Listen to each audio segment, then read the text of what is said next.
Aujourd'hui, Les Bronzés est un classique absolu de la comédie française. On connaît tous ses répliques cultes, ses personnages inoubliables et bien sûr, son fameux Jean-Claude Duss, éternel loser en quête d'amour. Mais ce que peu de gens savent, c'est que ce film a failli ne jamais s'appeler Les Bronzés. Quand la troupe du Splendide a appris ce titre, c'était loin d'être une évidence, et encore moins un choix unanime. Michel Blanc, Gérard Jugnot, Christian Clavier et les autres avaient même une vraie réticence à le voir affiché en grand sur les devantures des cinémas. Pourquoi ce titre a-t-il été imposé? Pourquoi le Splendide le détestait-il autant? Et surtout, comment un nom controversé est-il devenu une référence du cinéma français? Retour sur une anecdote aussi improbable que culte. L'histoire des Bronzés, c'est d'abord celle d'une bande de potes qui cartonne sur scène avec une pièce hilarante intitulée Amour, coquillage et crustacés. Un titre bien trouvé qui colle parfaitement à l'esprit du spectacle. Une satire du monde des vacances en club, entre drague maladroite, animateurs ringards et coups de soleil sur la plage. Le succès est tel qu'un producteur leur propose de l'adapter en film. Tout le monde est emballé, sauf que très vite, un problème se pose. Le titre. Amour, coquillage et crustacés. C'est sympa sur une affiche de théâtre. Mais pour un film, les distributeurs trouvent ça trop long et pas assez percutant. C'est là qu'entre en jeu Patrice Lecomte, le réalisateur. Il doit trouver un titre qui parle immédiatement au public. Un titre court, identifiable, et c'est là qu'émergent les Bronzés. Problème. Dans les années 70, le mot bronzé peut prêter à confusion. Gérard Jugnot et Christian Clavier sont les premiers à tiquer.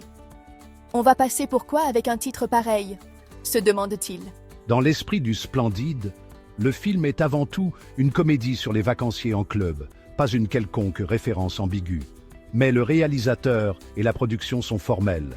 Les Bronzés, c'est vendeur, c'est efficace. Et surtout, ça attire l'œil sur une affiche. Michel Blanc, toujours très pointilleux sur les choix artistiques, est lui aussi perplexe. On n'a pas trouvé mieux? Lâche-t-il en réunion. Mais à ce stade, la décision est prise. Le film s'appellera Les Bronzés. Malgré les doutes de l'équipe, le public ne se pose pas de questions. Les Bronzés cartonnent. 2,2 millions d'entrées en salle, des répliques qui entrent dans le langage courant et surtout une troupe qui devient incontournable. Finalement, la polémique interne sur le titre est balayée par le succès du film. Le public ne voit rien de tendancieux dans ce nom et au contraire, il s'identifie complètement à ces vacanciers en club, ces Bronzés, maladroits et attachants. Le succès est tel qu'une suite est rapidement mise en chantier. Et cette fois, la troupe du Splendide s'implique bien plus dans le choix du titre. Quand il est question de tourner Les Bronzés font du ski, cette fois, c'est la troupe qui décide. Il n'est plus question d'un titre imposé, ni d'un nom qui leur échappe. On a eu notre mot à dire, dira plus tard Thierry Lhermitte.